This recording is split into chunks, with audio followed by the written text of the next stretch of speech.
Ons het dan, dis vanmorgen lesing 19 op 27 November 2025 en is nog steeds die dokter van Sion, restaureerders van die skrifte. Ons kon nie hierdie stukkie gister inkry nie, dit gaan nog oor die eerste oprigting van die eerste Gilgalwiel in die Bybel.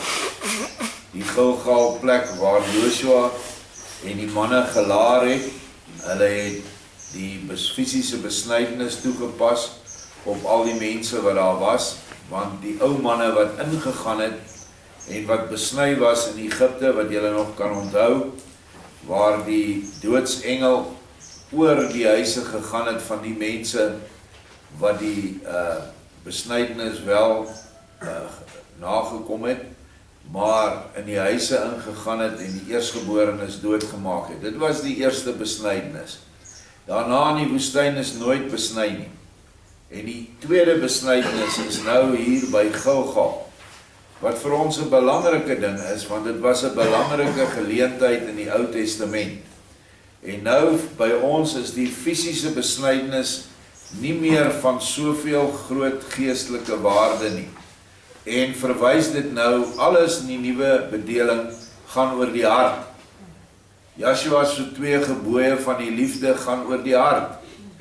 Joshua se besnydenis gaan oor die hart. Hy sê dit op plekke, ek het dit teen julle, want julle harte is onbesnede. Nou, hoe besny jy jou hart?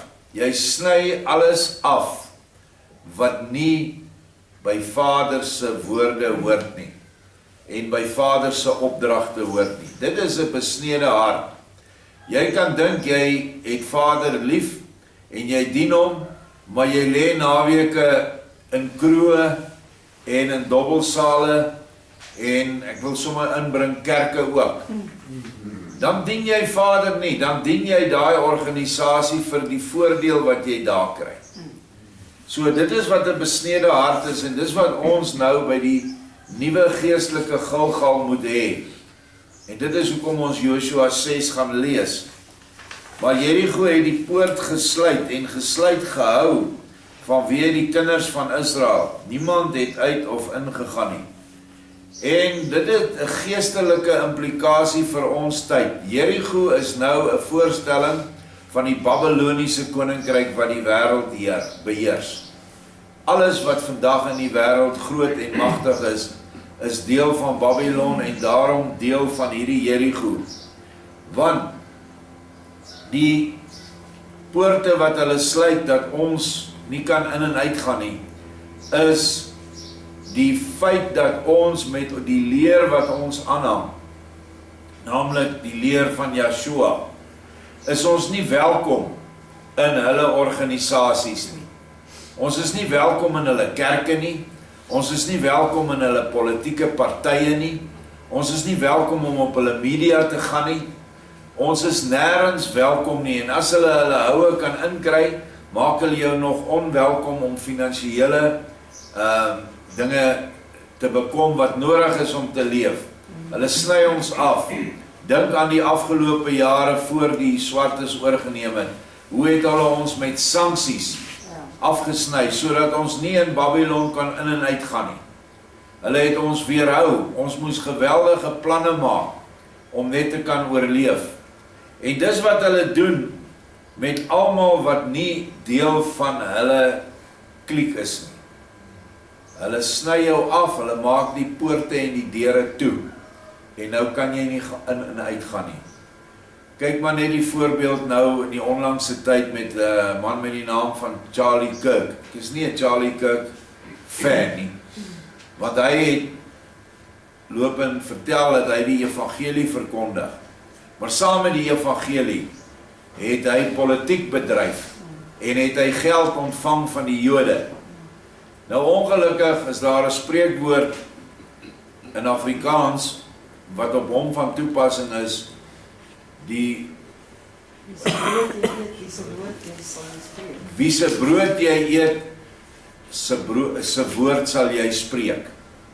So wanneer jy brood ontvang van groot organisasies wat absoluut anti-Christe is, hy het dit nie daai tyd geweet nie, ongelukkig, maar hy het toe agtergekom en toe draai hy. en hy is toe vermoor. En dit was 'n baie duidelike Joodse aanval, omdat hy teen hierdie organisasie, hierdie Jericho-sisteem gegaan het. En nou is hy nie meer toegelaat om in en uit te gaan nie, want hy is dood. En sy organisasie is oorgevat. Die wat die geld gegee het, wil nou hulle agenda voortsprei. Dis net 'n baie onlangse voorbeeld van hoe hulle werk. Hulle het by ons ook so gewerk, of probeer. Een oggend 6:00 het 'n paar manne hier gestop, ek dink hulle is 4 gewees. Hulle het hulle toe self bekend gestel as veiligheidsagente, maar hulle wil met ons kom mooi praat. Ons het op daai stadium 'n koerantjie uitgegee, die Verbondskoerier. En hulle vra toe vir my of hulle ook ietsie kan plaas in die Verbondskoerier, en of ons nie heeltemal so ver reg, so ekstreem sal wees nie. En hulle sal ons R80.000 nou gee. Hy het dit by hom. Ek wou eers bitter kwaad word, maar ek het toe daai tyd daarom nog bietjie myself beheersing behou. Ek het hulle ingenooi in die kantoor in. Ek het vir Erna gevra om ons koffie te maak. Hulle het elkeen 'n koppie koffie gedrink. Ek het hulle 'n goeie preek gegee. Dan die ene ou amper aan die huil gegaan het en die ander ene wou hom slaan. Die kaptein was nie baie gelukkig met my nie. Want ek het vir hulle gevra, hoe kan julle volk so verraai? Dit was vir my vreemd. En ek het hulle uitgestuur. En hulle het toe maar gery.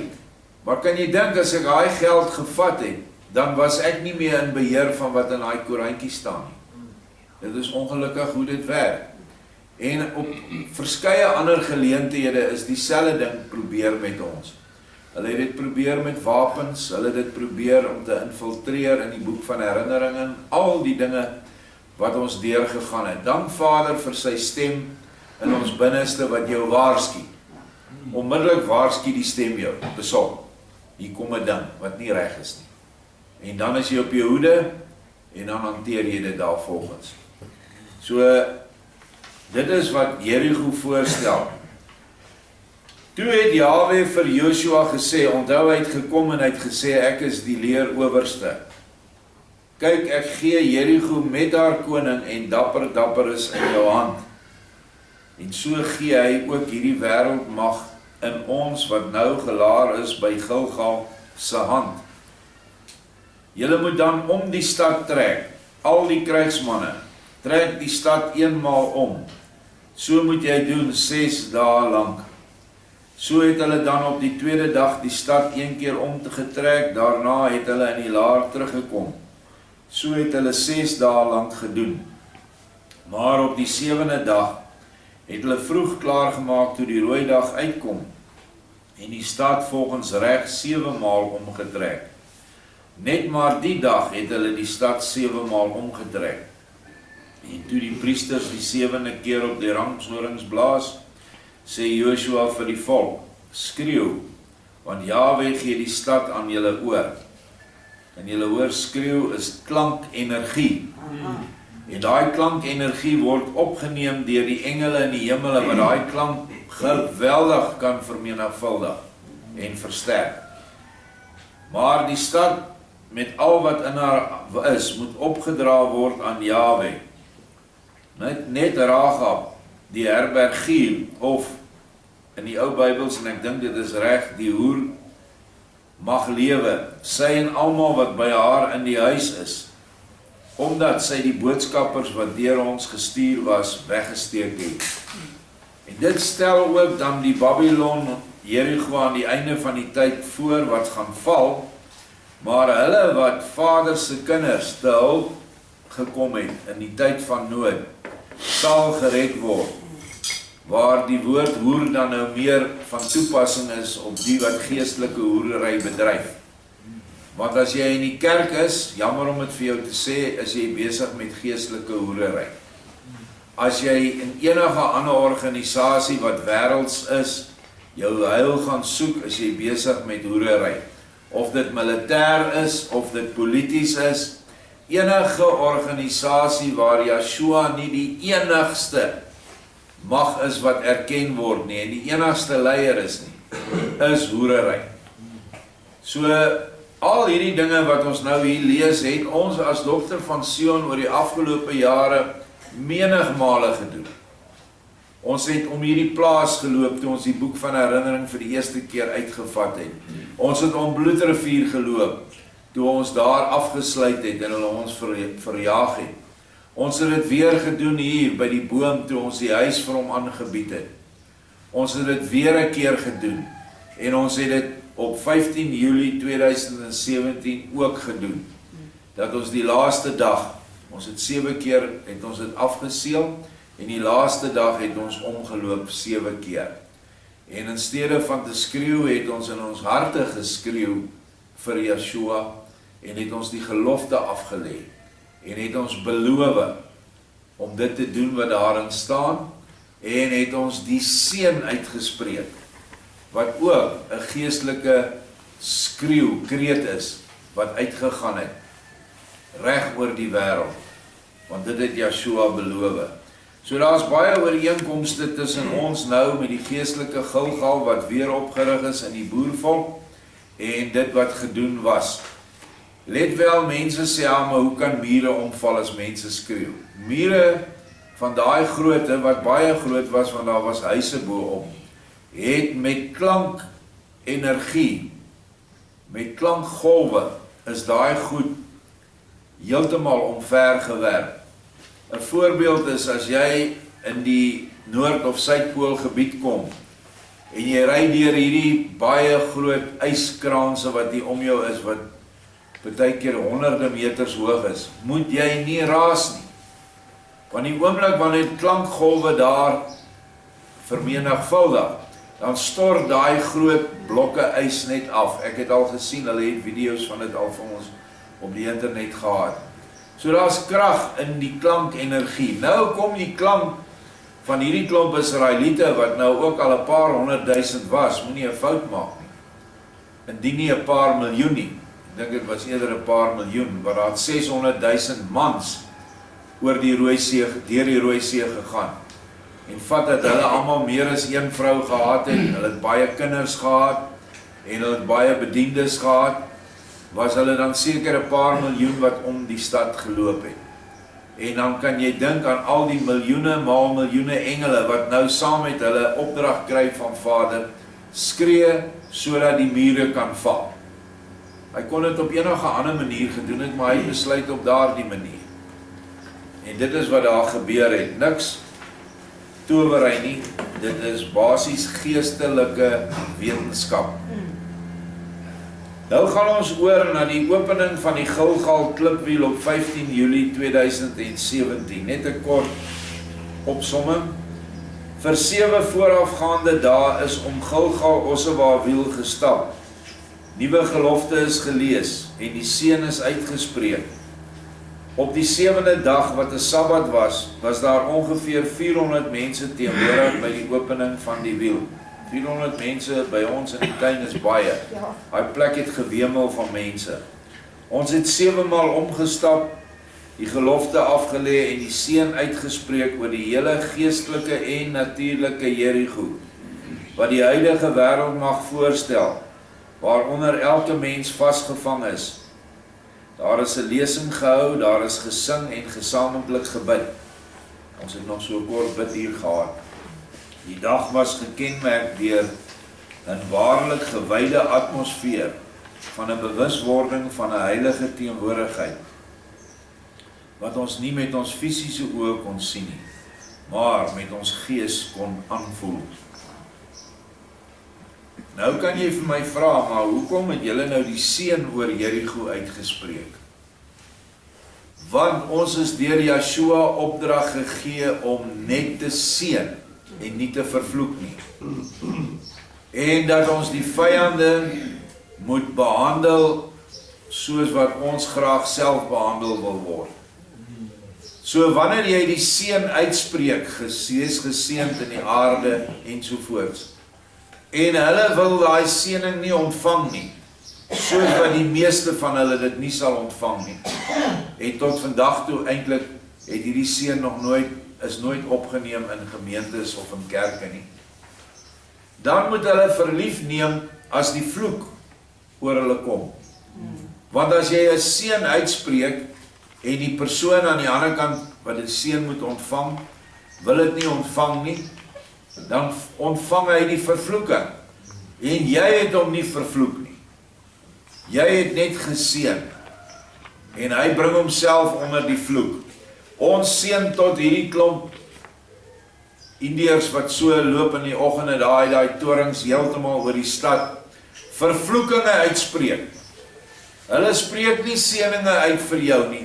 Hulle spreek vervloekinge teen alle Christelike besighede uit en alle Christenkerke.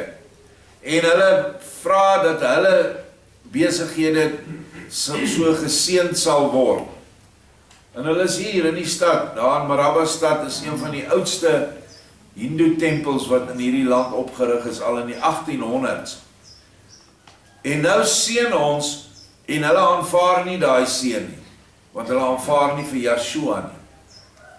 Nou is ons seëning daar, om die vervloektes wat hulle vervloek, te beskerm, af te seël en krag te gee, alhoewel daai klomp Christene dit nie eers weet nie. En so het ons dan ook nou 'n effektiewe teenvoeter vir alle vloeke wat uitgespreek en dade wat gedoen word deur sangomas, toordokters en ander ewelbedrywers in die voorvadergees aanbidding. Want elke dag daar van daai Freedom Park af word spreuke uitgespreek teen Pretoria. Hoekom dink julle is Freedom Park in die poorte? Want die poorte word beheer of deur Vader se engele of deur Satan se demone. En op die huidige oomblik, jammer om te sê, Unisa, Freedom Park en die Voortrekker Monument is almal onder die beheer van die duister mag op verskillende vlakke, want hulle is verskillende vlakke en hulle kom in verskillende vorme voor. Maar omdat hulle so lekker met mekaar vleg, is dit 'n bewys dat hulle in dieselfde orde staan, naamlik teen die lig. En dit is hoekom die bose altyd die poorte wil inneem. Want soos Bloedrivier is 'n poort na die hemele toe, wat Vader oopgemaak het, en hulle het hom gaan toemaak, deur nou 'n versoeningsdag van die dag van die gelofte te maak. So, baie belangrik wat ons hier doen, het 'n effek nie net in hierdie land nie, maar in die wêreld. Vader het nie die krag van hierdie Gilgalwiel beperk nie. Ons sal nou lees in hierdie volgende boodskappe, wat nie net vandag afgehandel word nie, maar ons sal 'n paar dae hierby staan, want dit is belangrik. Nou het ons die Bloedrivier gelofte gehad, wat oorgegaan het nou vir ons in die Gilgal gelofte, alhoewel ons ook die klippe gepak het onder die boom, wat daai hoopie is aan die regterkant as jy afstap, moes hierdie geloftes nou verenig word, en moes dit van een plek af nou uitgespreek word, die plek wat Vader gekies het, nie wat ek gekies het of enige iemand in ons gemeente nie. En nou moes ons die Bloedrivier gelofte simbolies verbind met die Gilgal gelofte en die paardekraal gelofte moes ons verbind met die Gilgal gelofte. Want dit was die 3 of 2 groot geloftes in ons volk se geskiedenis. By Bloedrivier en dan by Paardekraal het die boere weer die Bloedrivier gelofte herhaal en 'n onderneming gemaak dat hulle nie gelukkig is met die oorname van Engeland nie. Op daai stadium in 1880 het die Engelse alreeds die Transvaalse Republiek beset. Die klomp Tommies was reeds in Pretoria gewees, oorgevat, en die boere was nie meer baas in hulle eie land nie. En toe het hulle 'n verklaring daar afgelê, 'n deklarasie. Dit was die kan jy nog onthou, dis nie Winterveld nie, Wonderfontein, deklarasie, en hulle het dit afgelê, die boere daar, en toe het hulle spontaan 'n gelofte onder mekaar opgestel, wat hulle ook afgelê het. En by die eerste vergadering was daar oor die 10.000 boere gewees, wat van die plase afgekom het, klippe saamgebring het van hulle eiendomme af, en dit daar op 'n stapel gepak het. Dit was nog 'n oop stuk grond, dit was 'n koppie gewees, op 'n man se plaas, wat sekerlik met perde geboer het, dis die woord paardekraal, want 'n paard is 'n perd in Hollands. En daar het hulle dan nou 'n belofte gemaak, dat hulle teen die Engelse sal optrek, en hulle uit hulle land sal dryf. Kortliks, daar was nie een dominee daar nie, behalwe dominee van Warmelo, wat Johanna Brandt se pa was. Al die ander dominees in kerke het die boere onder 'n ban gesit. Hulle het gesê, julle is besig, julle rebelleer teen die regering van die Engelse. En hulle het hulle verban. Mag nie meer in daai kerk gekom het. Kan julle sien hoe verraderlik was die predikante nog altyd gewees. Bloedrivier is nou net verby, 40, 30 jaar terug, meeste van hulle was nog daar. Daar was nie een predikant wat daai gelofte afgelê het nie. En nou, vir die tweede keer, toe die volk spontane gelofte aflê, ter bevryding, sê hulle nee. Kerk distansieer hom, al die dominees bly weg, behalwe die een ou. Hy was nogal nie 'n slegte ou dominee nie, hy het nog vir Sine van Rensburg getrou ook. En Johanna Brandt was sy dogter, alhoewel Johanna se visioene het 'n groot onmin in daai van Warmelo familie gebring, want die dominees glo mos nou nie aan die werking van die Gees nie. Dis nou maar net so pad langs. So, dit is die toestand gewees in 1880. Daar was 'n groot oplewing binne in die Transvaalse Republiek om onsself van die Engelse te bevry. 'n Paar jaar tevore, in 1877, het daar 'n Engelse kommando ingetrek van Rhodesia af.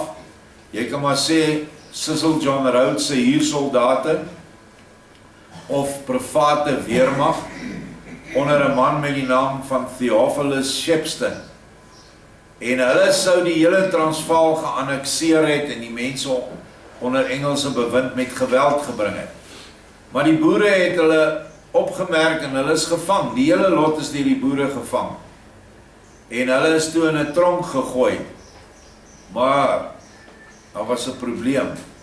Die Transvaal het nie 'n tronk gehad nie. Dit is hoe wonderlik dit hier gegaan het onder leiding van die boere en Paul Kruger en die ander presidente. Daar was nie 'n nodigheid vir 'n tronk nie. Toe moes hulle inderdaad 'n tronk bou en hierdie klomp huursoldate daarin toesluit, wat natuurlik 'n groot gevolge gehad het by Engeland, dat ons boere hulle durf waag aanval. Maak nie saak, hulle kan maak wat hulle wil. Ons sien dit mos vandag. Hierdie Joods, Engels, Amerikaanse gangsters, want hulle is niks anders as rampokkers nie. Maak net wat hulle wil. Dit terwyl die Transvaalse Republiek, die Suid-Afrikaanse Republiek, 'n konvensie met konvensie sy onafhanklikheid gekry het, waar tydens Engeland dit ook geteken het, en ander internasionale nasies. So die Transvaal en die Vrystaat was wel onafhanklike nasies, net soos Lesotho en Swaziland dit was. Of hulle was nou, hoe hulle dit nou is.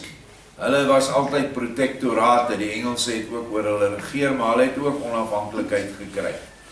Maar daai onafhanklikheid is nie erken nie.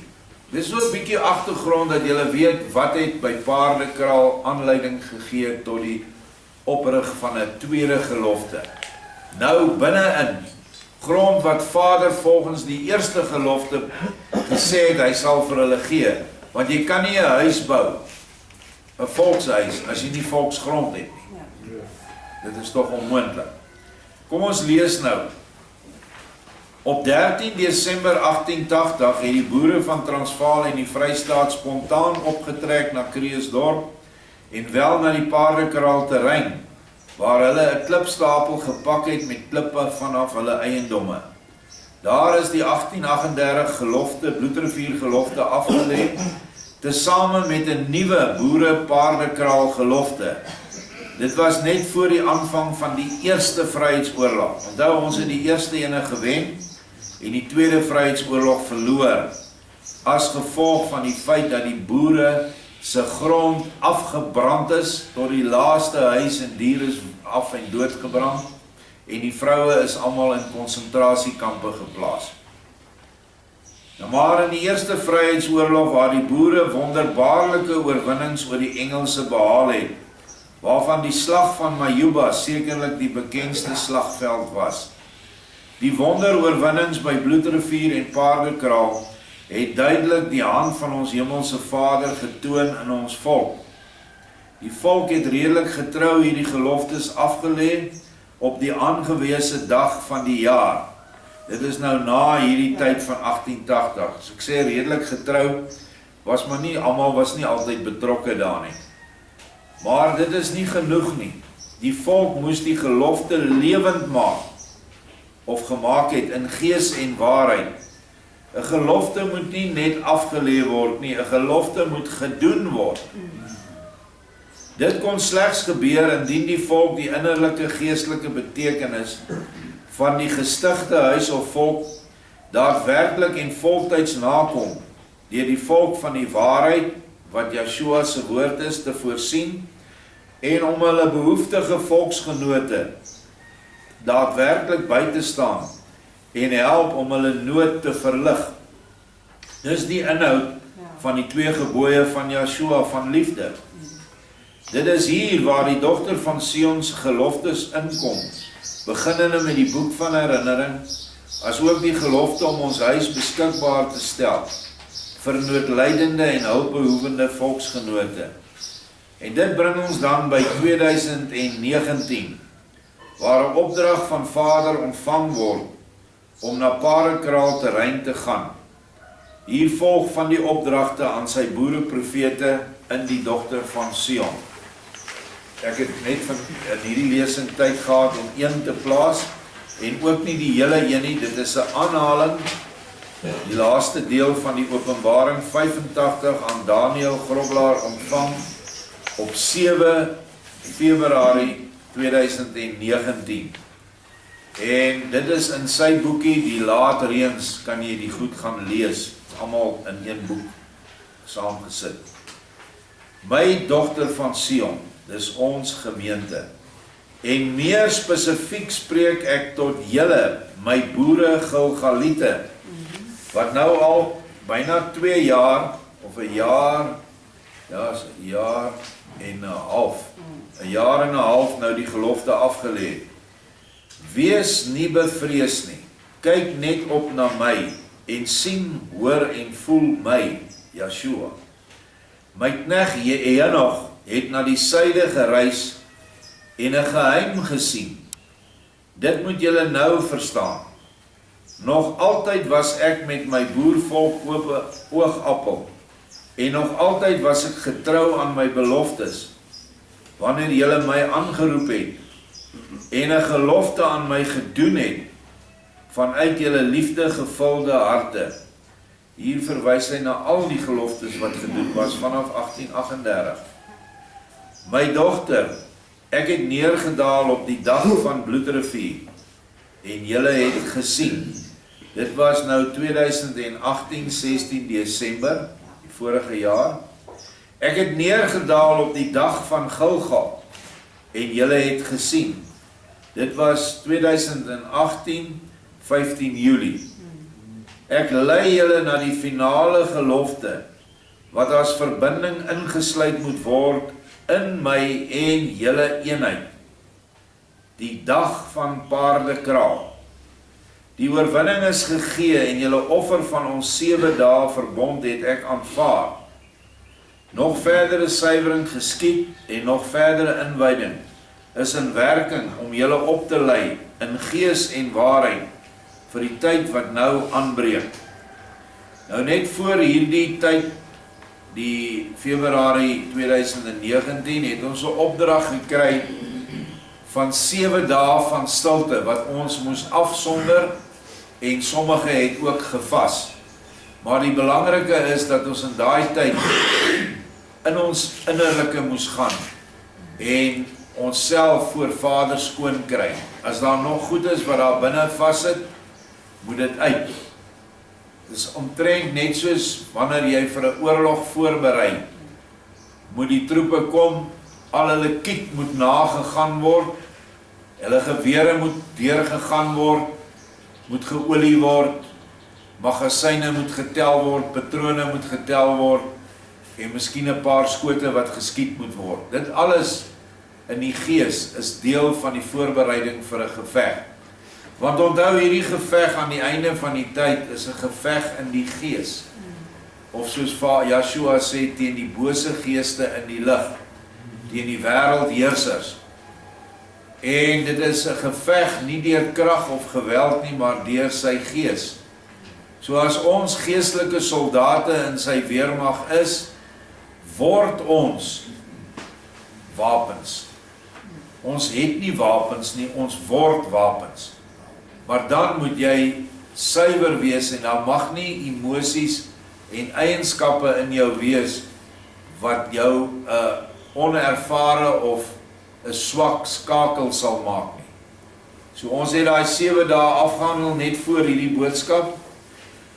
En hy sê verder, wees nie bevrees nie en wees kalm op die see deur die golwe te gebied in my naam.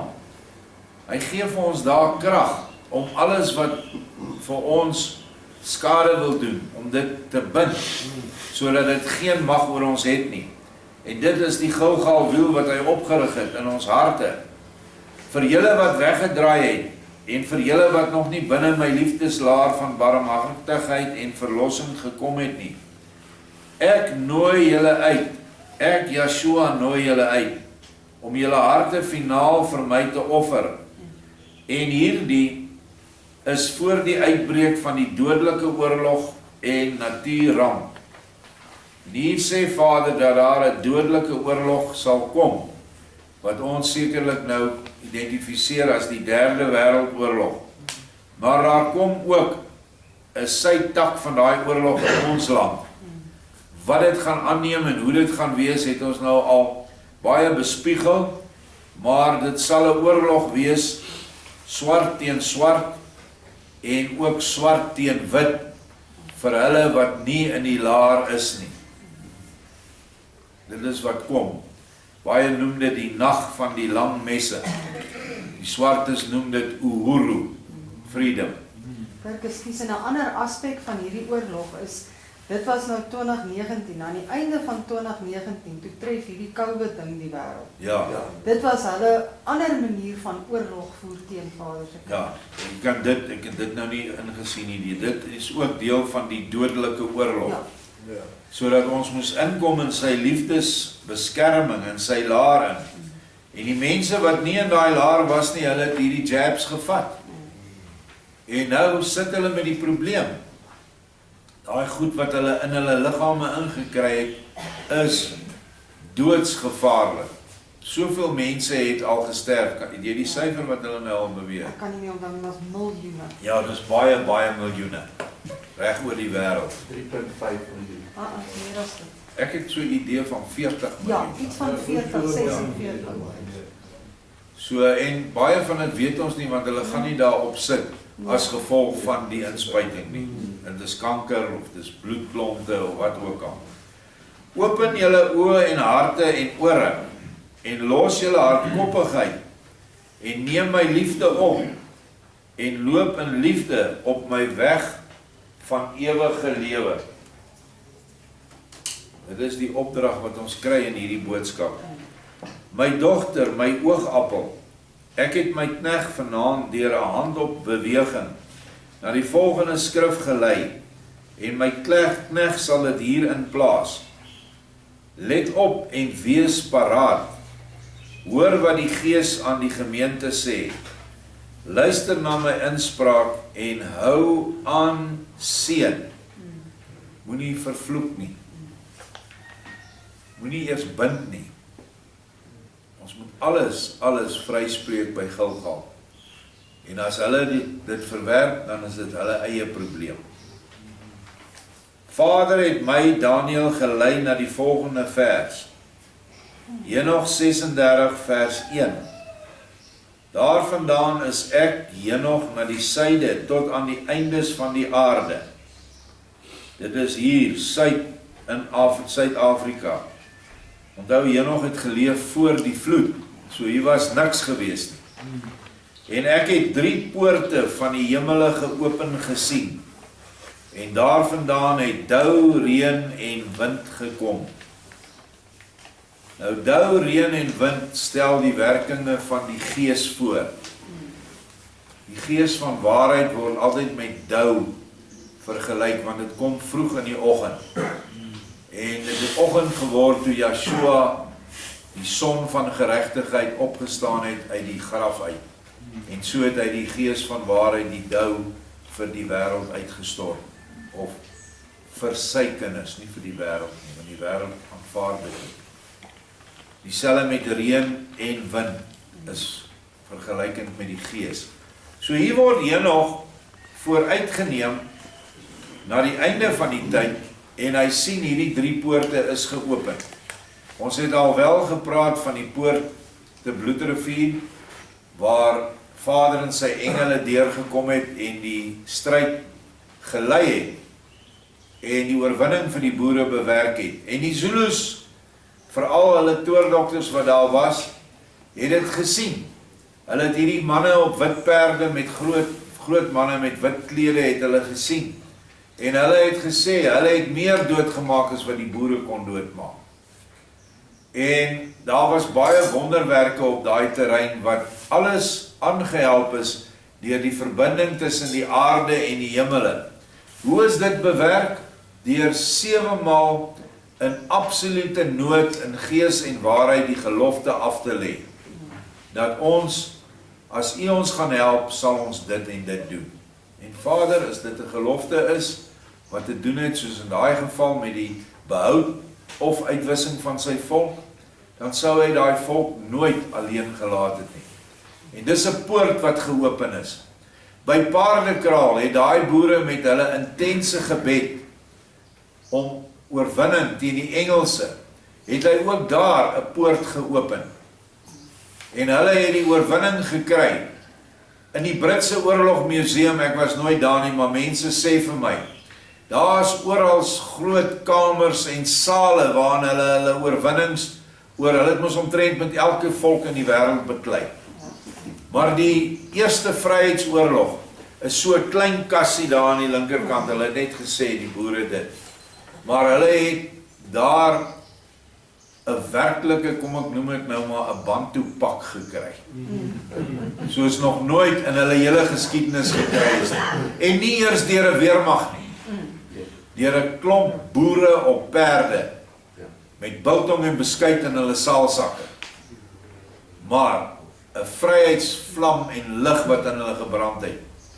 En hulle was almal skerpskutters. Dit is wat hulle gedoen het op die plaas, hulle moes raak skiet. Anderste het hulle nie kos gehad. So, ons gaan aan, en daar's nog 'n bykomende vers uit Henog wat ek bygesit het, om net meer bevestiging te bring dat die verband wat ons nou bring met Henog 36 en Henog 77:1 is die volgende. Die eerste kwartier word die ooste genoem, omdat dit eerste is, want die son kom daarop. En die tweede die suide, want die hoogste El, Yeshua's, voeg ek hierin, sal daar neerdal. Ja, daar in 'n besondere spesiale sin, sal hy wat vir ewig geseën is, vir ewig neerdal. En dit kan net Yeshua wees wat een is met Vader Jahwe, dit is een wese nou. En Vader kan jy nie sien nie, en bly leef nie. maar jy kan die Vadergees in Yeshua sien en bly leef. Daarom is dit ook 'n eindtyd profesie, waar hy hier neerdal in hierdie land, eers in die gees, en dan versekerlik glo ons ook in die vlees. En het hy neergedaal in hierdie 3 poorte, wat geopen is, vanaf die mense kant na sy kant toe. Want die mens het gevra vir verlossing. En ons is dan nou by die laaste poort, die 3de ene, die Gilgalpoort. Ons lees verder. Dis verteenwoordig die 3 geloftes wat afgelê is in die suide aan die eindtyd, die 3 hemelse poorte wat geopen is, oftewel 3 ligportale in Suid-Afrika, waardeur krag na sy volk toegevloei het, en waardeur oorwinning verkry was, en nog by die Gilgalpoort verkry moet word. Ons het opdrag van Vader ontvang om 5 klippies, hakkies eienskappe in ons harte, op te tel, en dit by die nuwe paardekraal klipstapel neer te lê.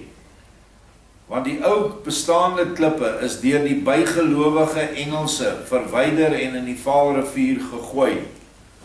En almal sê daar by die Baragebrug.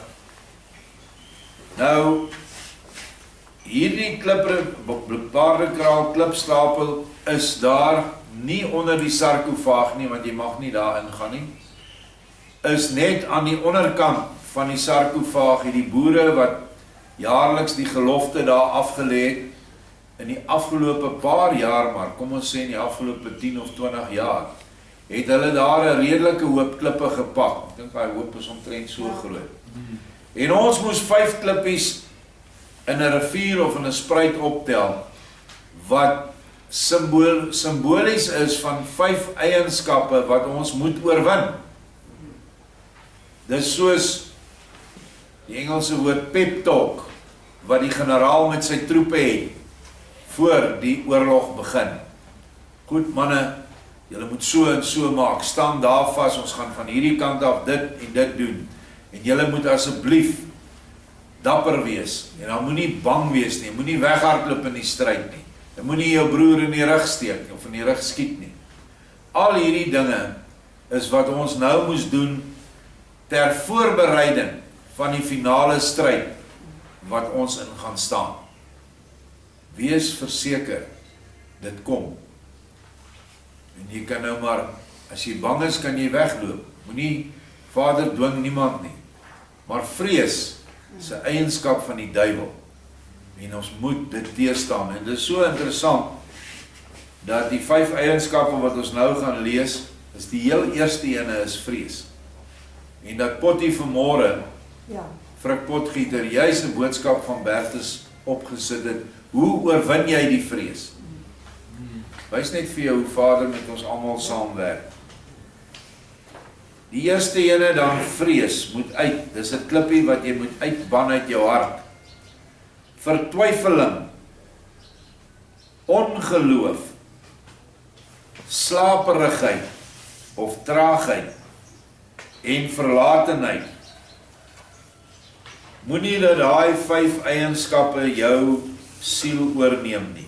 Nie eers een van hulle nie. En al hoe jy van dit ontslae gaan raak, is deur innerlik te gaan, innerlik in jou hart in te keer en Yeshua te vra om jou te help daarmee. En as daar goed vassit in jou wese wat deel is van oorlewering, of van geen vloeke, of van vloeke wat op jou van toepassing is, omdat jy op verkeerde tye by verkeerde plekke was, dan sal hy dit vir jou wys, en dan kan jy jouself skoon bid, en jouself salf, en vra dat Yeshua sy krag deur jou sal laat vloei. Want as sy krag deur jou vloei, het jy nie een van daai eienskappe nie. Jy vrees niks. Jy het geen vertwyfeling nie. Jy het ongeloof het weg. En jy's wakker, jy's besig. Jy gaan en jy werk in sy wingerd. En verlatenheid Jy voel dit net nie. Baie mense voel verlate, want hulle is verlate van die gees van Vader. Dit moet nooit so wees nie. Jy moet altyd bewus wees dat hy in jou werk. Van die oggend wat jy opstaan. En as die bewussyn nie daar is nie, roep hom. En vra dat hy asseblief sal inkom en my wys. Wat moet ek ban uit my hart uit, sodat hy wel kan inkom. Watter emosies, watter liefdes het ek, wat maak dat Yeshua nie voluit in my kan opstaan nie. Dit is wat ons moet doen. Deur hierdie kragtige wil in onsself op te werk, moes ons na die klipstapel te Paardekraal gaan, en die 5 klippies daar neer lê, as 'n belofte, dat ons hierdie eienskappe sou uitban uit ons harte, ten einde met ons verlossingswerk te kon voortgaan, by die Gilgal klipwiel, soos deur Vader verordineer in sy verbond, met ons en ons gelofte aan hom. Sy gelofte, die nuwe ene wat hy gegee het, is 'n verbond en 'n gelofte. En ons moes dit gaan doen, en dit is gedoen. Ons sal kortliks in die volgende lesings daarby staan.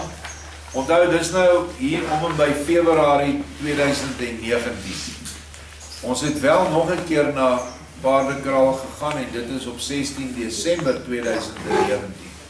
Maar dit is 2 verskillende opdragte gewees, wat dan nou gekulmineer het in die gelofte van nou af te lê by op die plaas.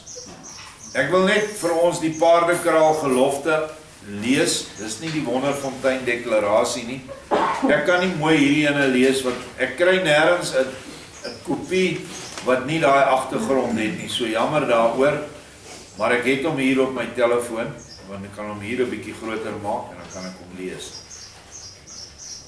Hulle gelofte was in Hollands: indien die liewe Heer ons helpen en segende wilde, en wil ons land terug souden krygen, dat den het volk elk jaar daar souden kom fees vieren, dis by Paardekraal, juist by dieselfde steenhoop, en den Heer onse geloften kom betalen, en dese steenhoop is die ewige getuie daarvan.